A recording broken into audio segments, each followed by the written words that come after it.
د مو عزت منه ګیلمنه چې دا د مشتو سه د پښتنې وا خیر لروا دایوا فاحشه شزیناوا جرم یکو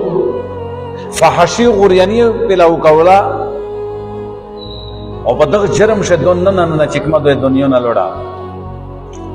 زنه خلق دته د شهادت مرتبه ورکړي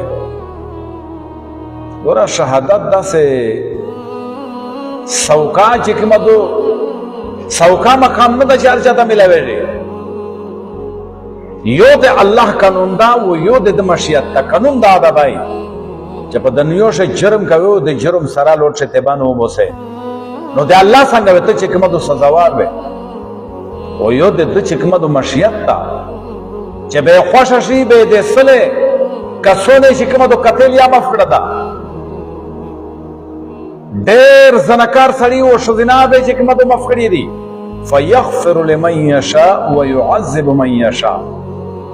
لیکن مشتو سے چې کومه د په دنیا شه د الله قانون ته ګوري دا الله په مشیت باندې چې کومه دو ډېر ملامي هغه ته چې کومه دو سوچ نه کوي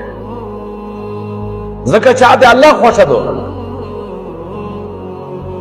نو د مو عزت منه د میش د پر غټه خبره دا دو چې د کیم ژوندۍ ملګری دي چې کیم د فل ورزوي دته لایکینه ورکول دوی د فلټر او سیوا دته حوصله ورکولا د ټول فورور سکه مدو د په قتل شه شامل دي په ورځ اخرت چې تو چا قتل کړی دو نو دا ملګری و چې کومه دو پاک قتلونه شوی لوړی ویلې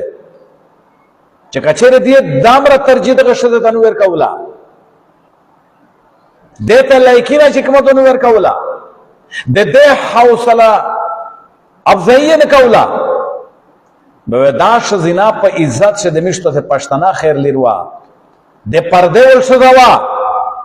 به دا د خپل بل بچي سره چکمه دوی په عزت شه زندگی ته راولا پکیر شه دنه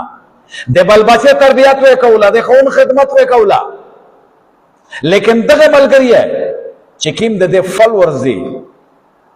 دغه د ترجیح ورکړه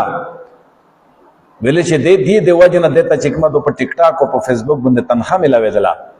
نو دا ټول په جرم شه چکمه دو ور سره شامل دي او چې چا دو فلو کړی دو دا د ټول د الله رب العزت نه چکمه دو مفي غوړي او تبا دا وبسي او دا څه شذینا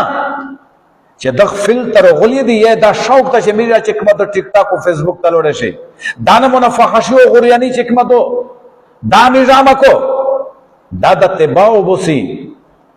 ورنه داسې انجام چې کومه د دغه شذنا ایداینه د په پدا باندې خبر شي د بدکرداري سړي ژوندۍ دا ډېر کمای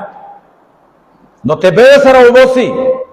علمون چې کومه د فالو کوي خلق فالو کوي چې په ټیک ټاک او په فیسبوک چاته دنیوي یا د آخرت فائدہ ورسای دا خوش پرست خلق دا فحش خلق دا چې کومه د ماملګری کوي ګورا معاشرت تباہ و برباد اشلا امیش بچون د میش جنی چکمه دو تباہ و برباد شل یواش زای و دمر فحشی و غریانی چکمه دو پلاو کو چټوله دنیا چکمه دو اغا گمراهی طرف ته چکمه دو بیا یالا د میشتو سے بنده رحم وکړه